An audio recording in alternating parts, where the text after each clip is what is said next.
Hello. So for project 5, I'll do an nmap scan on my 192.168.1.0 subnet. So what this will reply is the number of hosts that are connected to that subnet so that we can plan on whom we can perform the attack. So this has returned many hosts like 192.168.1.4, above that is 1.3. If I scroll up a bit,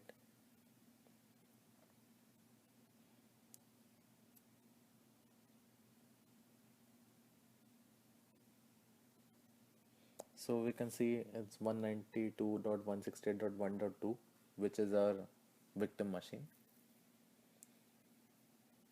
So this is an asset discovery step in task 3.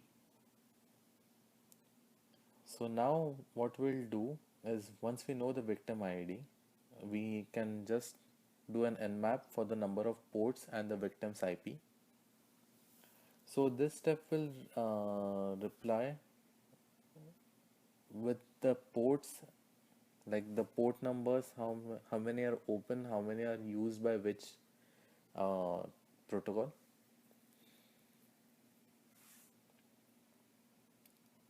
Now for the three attacks, first I have chosen the R login attack.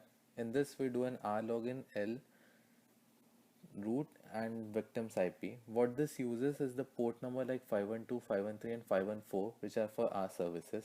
As you can see, I went into the root and Metasploit table, so this hack works. For the second task, second vulnerability, I'll do telnet on port 1524.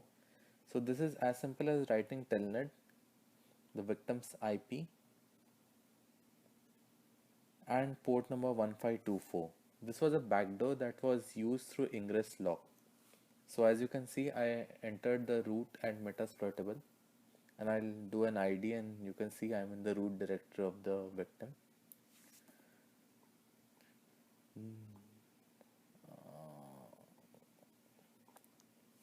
Now for the third attack, I'll do an Unreal IRC daemon using MSF console. So now I open MSF console. So what this does, there was a software called as Unreal IRC. So it had a backdoor and it uses port 6667 to get entry into the victim's IP. Now, as we are in MSF console,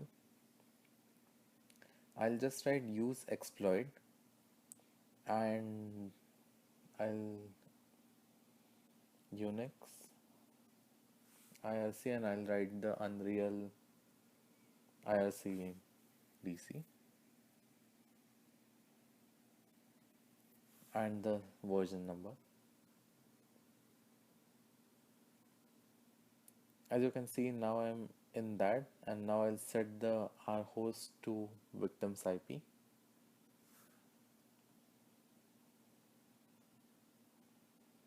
And I'll just exploit.